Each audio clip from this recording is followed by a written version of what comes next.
remembers our first segment, what did we cover? What did we talk about? The tomato seed, right? That's right. And so here we have a tomato. And yours may not quite look like this, but we hope that it will get like this very soon. So this is a tomato that has been growing in a small pot. And does it look like this has enough room in this pot? No. It looks like it's probably crammed in there, right? So what we want to do and what we want to demonstrate to you when you get to this state, what are you going to do? How are you going to transplant the tomato? And so that's what we want to show you right now so that we can see practically. All right, so one thing, Sharice, hold on a second there. One thing I want to ask and demonstrate about the tomato is very interesting.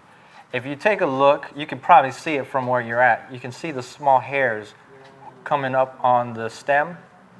These will actually all turn to root. And so the tomato plant is unique in that. And so what we will do is we will bury this much of the tomato. And all this will turn into root. It's going to root. And so it'll strengthen the tomato. And you'll see this part will continue to grow and this part will then root. So we're going to allow this to go deep in. And as you can see, as Jose took the plant out of the pot, you see all the roots that are there. It's needing more room for the plants to get bigger and to have more tomatoes, as we mentioned before. If you want more fruit from your tomato plant, you have to give it space so that it can be able to grow. And what we're going to do, we're going to put it in our pot. And we want to remove the... Do it up here so they can see it. Okay. We want to remove the first leaves from the tomato. And why is this, Jose? Well, we don't want the soil and the leaf to come in contact together. So we want to make sure that the leaves are not pulling in the soil, because what will happen is it'll mold and the plant will get sick. So that's why we are taking out these leaves. That's right. A lot of caterpillars, hornworms, they will be attracted to the leaves of the tomatoes. And so whenever you have your tomatoes, you do not want the leaf of the plant touching the dirt, because as Jose said, that's how it attracts pests. And that's how you'll get disease on your plants. And of course, you just water. As needed, you're going to water your plants.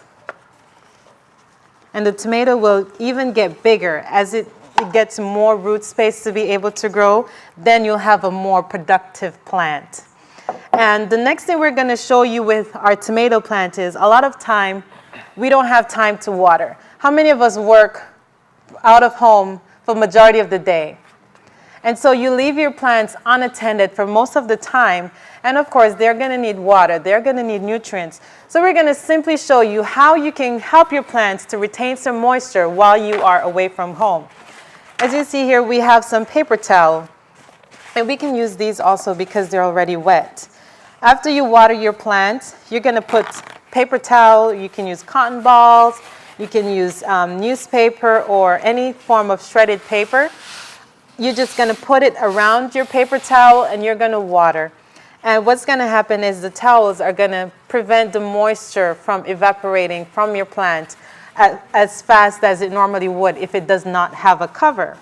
And for extra protection of our tomatoes, we are also going to have another form of covering. And what is that, Jose? Well, Sharice, before I get there, we also had a lot of questions about the soil. Right. So I just want to bring that to the attention again. What the soil mixture is composed of is the Eco Scraps is a brand that makes garden mixture. It's organic. Eco Scraps. You'll find it at your local store. It's called Eco Scraps, and we have the bag here. Yes. Actually, if we can. Here we have our Eco Scrap raised bed and garden mixture. Let me see if I can bring it up here so everybody can see. And we use a combination of this one, and the other one is in a green bag, which is a garden compost. And both of them are organic, as well as we mix peat moss in our mixture as well. So this is the soil mixture that we use for our plants. All right, this is an excellent garden mix. And along with that, this includes perlite in it, it has compost in it, it has a lot of organic matter. Along with that, we also use peat moss. And peat moss, the brand that we like to use is Lambert's peat moss. And that's also organic. You can also find that at your local store. And that's the soil mixture, Lambert's peat moss. So that's what's inside of here, and that's what we've been using. Right. And the next thing we want to cover is mulching. You can mulch with a variety of things to be able to add extra coverage for your plant so that they can retain moisture. The paper towel is also a form of mulching, but what do we prefer to use in our garden, Jose? We like to use mulch because the thing is with the mulch, it acts as a retention for the water. So just like this paper towel is holding the water in, we wouldn't have to water as often in our garden. And so wood chips is what we use for our garden. And we're going to add some wood chips here to this. We're also going to bring up a picture of where we collect our wood chips, because many of you think, okay, we're going to get wood chips, so I'm going to go to the store and we're going to purchase some bags of wood chips, which many of us do. Am I correct? Yes. And what we don't realize is those wood chips are treated. And if you want to have an organic garden, we wouldn't recommend you going to the store and purchasing wood chips, because of course we don't know what chemicals are in those products that we're putting into our plants, because of course it's going to break down, it's going to be absorbed in your soil, and the roots are going to absorb it, and then that's what you're going to be eating. And so have any of you ever driven down the road and you see the tree companies cutting down the trees and shredding up those wood chips? Well, we're going to, if we could have that picture on the screen of where we have our wood chips. And we see this as gold for us. You know, Charisse, I remember she would see them down the road, and I'm like, no, I'm not stopping. And she would always tell me, stop, stop, stop. But now she's got me involved, and now I'm actually stopping. Yes. And on Friday, I stopped, and we see the drivers came to the house that very same day. And they loaded off there. You can see me and my son are there in our front yard. And they loaded off a whole load of wood chips. As you can see at the front, if you could go back to that picture, that's where we have our we garden everywhere. So we have a front yard garden where we have our greens. I don't know if you can see, we have kale and collards and Brussels sprouts, and on the side we have turnips. And towards the front, you can see our green onion patch. And all of our garden is covered with wood chips. And the best thing about wood chips is that it has the brown and the green, all those things that you would put in your compost. And so they're going to break down and it's going to feed your plants. And of course, you know that it's coming from trees. And these men, they're always looking for places to dump their wood chips. So if you say, follow me, I'll take your number. I'll take their number and I'll call them and I'll remind them, because I'm like, okay, 5 o'clock, you're not going to remember, so I'm going to call you. And you're going to be like, at least this woman worried me. I will go and I'll give her the wood chips. And so praise God, we've had them come out and they've dumped wood chips, and you know, they kept coming. So we're very thankful for that. So if you see them, you can give them your address, take their number, so that you can call them to remind them. And they will come out and they'll drop wood chips for free. They do not charge. Or you have someplace in the county where before, for years, I've been chasing them. And they wouldn't come to my house. So there is a spot that we go to. Before we had a truck, I would take garbage bags, and they're drop sites for wood chips. Every county has... Mess in the truck. Mess in the car, I mean, every county has a drop site for wood chips. So we take garbage bags and we'll load up the wood chips, pack in the trunk, go home and dump it. And the boys and I will make several trips back and forth. And so we collect wood chips. And what we realize is that when you garden using wood chips, you can go for days without watering. You'll move the soil and it's still moist. And the most beautiful thing is the wood chips are going to break down. Especially we had hard clay, right, Jose? And what's the soil like under there now? Right now, it's looking more of a black color. It's turning into some rich-looking soil. And you know, another thing I want to mention about the mulch is you don't want to go to the store and purchase a bunch of mulch, because all that mulch is treated. And so that's why you want to get the companies that are cutting down the trees that you're seeing. The electric companies that are trying to remove the trees that are hitting the power lines.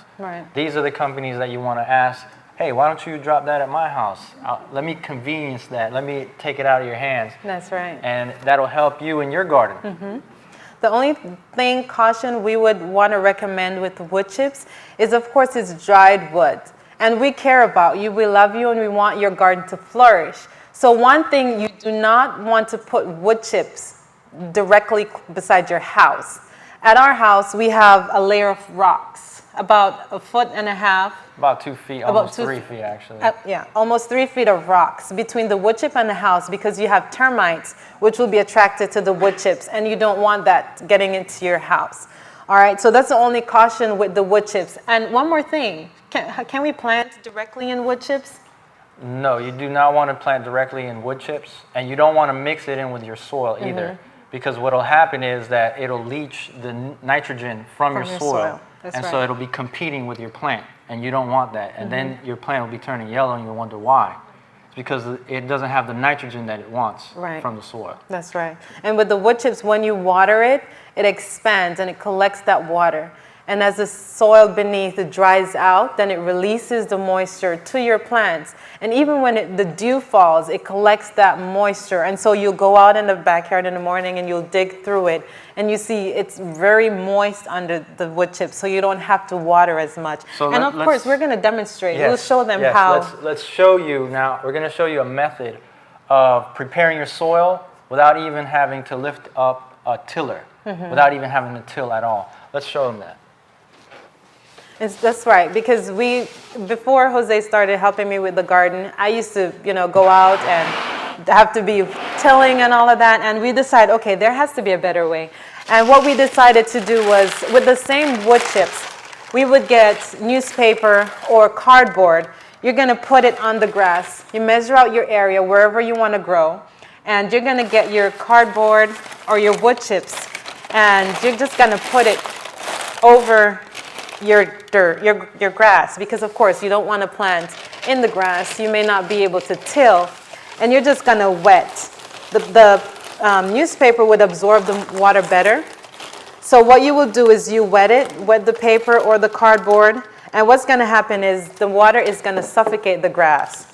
And of course you're not going to disrupt the soil structure, so your microorganisms and everything will still be there. And you're just going to add your wood chips on top. And what's going to happen is over time, the grass is going to die, your paper towel is going to break down, and your wood chips is also going to break down to improve your soil. And Jose, how thick should we make our wood chip? You want it to be approximately about 3 to 6 inches high of wood chips. Because what this is adding is the organic matter that you would want in the soil. So as it breaks down, and even if you have green leaves, it's all right. The nitrogen is coming from your green, and then your carbon. Brown is your carbon. Right. So you're actually almost creating your own compost over time. And this is how you get that organic matter that you want for that rich soil, that good soil that you need to bear that fruit that you would want. That's right. And what we would do is we would do this and we'd prepare our garden for the next planting season. So if I say, okay, I like that spot under the apple tree, and I'm going to plant there next year, but I'm not ready yet, because you don't want to overwhelm yourself with a large space if this is your first garden, because it can get overwhelming, especially if you don't have that time to put into it. So the wood chips save time because you won't have to water as much. But if this area is packed and you want to expand on your garden, because remember last week we talked about succession gardening, and who remember what succession gardening is? What is it?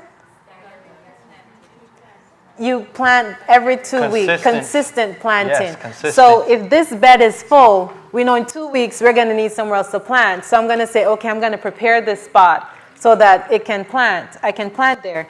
And to be able to plant in that spot directly, we do not plant in wood chips. So what we would do is we would put down our paper towel or newspaper, or cardboard rather, which would be ideal for this. It would be cardboard, because cardboard takes a longer time to break down than the newspaper would, and you have some hard grass. Some of the lawn grass takes a long time to break down, so the cardboard would be good to suffocate the grass. And what we're going to do is we're going to add dirt onto our paper towel.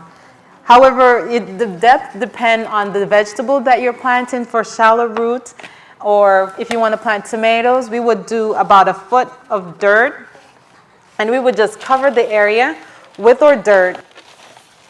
And then on top of our dirt, we're going to add the wood chips. And then when it's time for us, we let it stay, and we know, okay, 2 weeks from now, we're going to go over there and we're going to start planting some spinach. So when it's time for us to plant, what do we do, Jose? You want to move out the wood chips out of the way. Again, you don't want to mix them up because then you'll be competing with the nitrogen. So you want to make sure that you know what you're going to be planting, how deep the root is going to be, so that you have sufficient growth or room for it to grow. And then when you add the wood chips on top, you just move them out of the way. So for example, if this was over, is everybody able to see that? All right, so if we have these wood chips on top, what we would do is we Just would move away the wood chips. make a spot for us to be able to plant our carrots or what have you.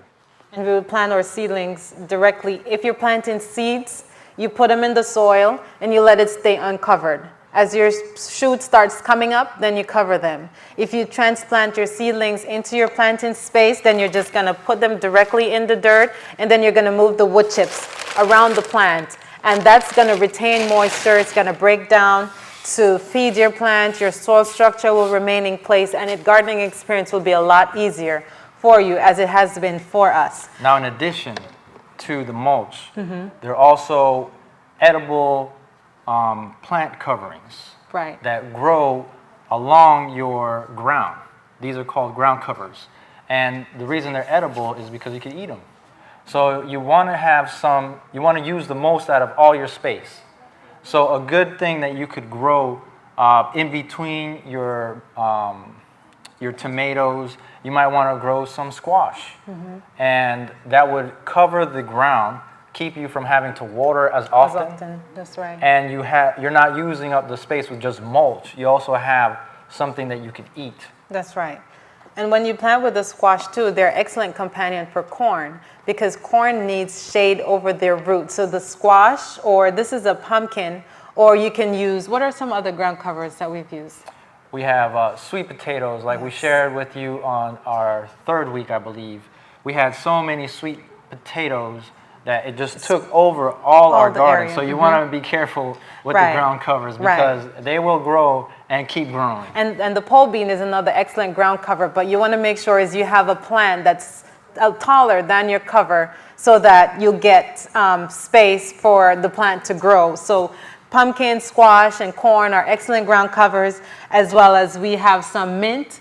Are you familiar with spearmint? Spearmint. We always plant spearmint in container, because if you plant spearmint in the ground, it will run. And we also learned that you want to plant it by itself, because it will go deep. It goes very deep. It will choke out whatever you have with it. That thing is not playing. Yes. So if you have an area that you're trying to avoid soil erosion, we wouldn't put it directly in the garden. But if you have a bare area that you want to put something there, but you don't want to grow grass, because we don't grow grass. We're trying to get rid of our grass so that we can plant food that we can eat, because we can't eat grass. So we plant something in that spot that's edible. So you put spearmint there, or you put squash, or you can put your beans, your pole beans that run. Anything that runs, you can put it in a bare space in your yard instead of going out to buy sod, which you're spending $8 for something you cannot eat. So all that mulch that you've seen there, we plan on putting it along our yard just to prepare it for the next growing season. Next year. And we're going to do exactly what we've shown you. Right. So this is things that we do. That we're sharing with you. Don't they motivate you? Yes. Amen. I've never heard it like that. We don't want grass. We don't eat grass. No. We want to get rid of grass so we can plant more food. That's right. That's right. So whatever space you have, you can use it to be able to grow your own food. And so instead of buying roses, you can buy edible flowers like your marigold or your nasturtiums, or daisies, pansies. These are edible things that you can eat. So instead of buying things that you cannot eat, you cover your yard with things that are edible. And these make an excellent salad. And the final thing we want to share with you is after we've planted our squash, we want to just share with you how we store squash. Because it's all about preserving. We don't know how long the crisis is going to be for, and so we want to be prepared. Yes. So when you have an abundance of harvest, we practice a method called blanching with our vegetables. When you blanch, the flavor is still intact, all the nutrients is still intact, and it's very simple. Okay. Are your hands clean? Mine are kind of dirty here. I'll let her touch the food. So what we do is when we harvest our squash, you can do the same thing for pumpkins, zucchinis, and we do this for tomatoes. When we preserve our tomatoes, you just get your squash, of course you wash, and we cut it however small or large you want to cut your squash. You're going to put some water to boil, and you're going to boil your water for at least 3 minutes. You're going to get your vegetables and you just put them in the hot water for 3 minutes. You don't want to boil, you don't want to cook them. So it's just blanching. You put it in the hot water for 3 minutes and you take it directly out of the hot water. All right, so here we have our boiling water. Say for instance, this was boiling. It should be boiling. Yes, okay, It's is hot. hot. So we're just gonna dump our squash into our hot water.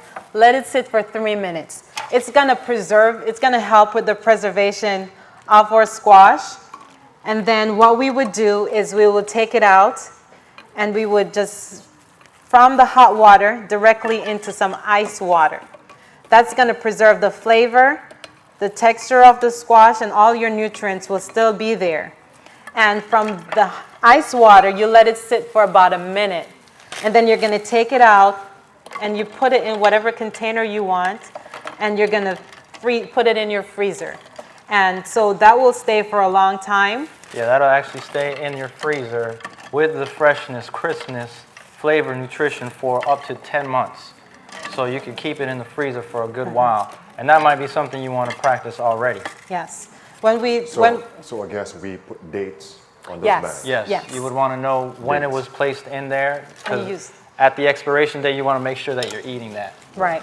And you want to use the date, you want to use those first, because we do the same thing for our tomatoes.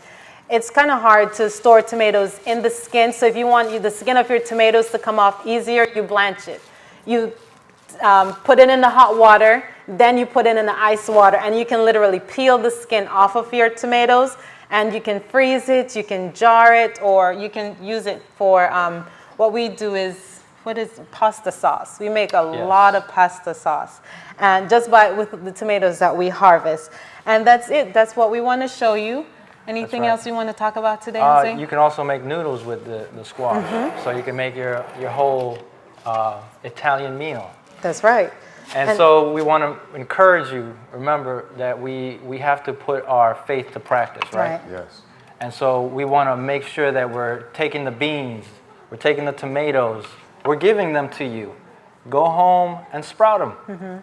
And then transplant them. We're showing you how to do these things. We want to encourage you. Get your hands to the plow. And happy planting. Happy Remember, planting, everyone. before you leave, you collect your handout, which would give you some more information on mulching and edible ground covers.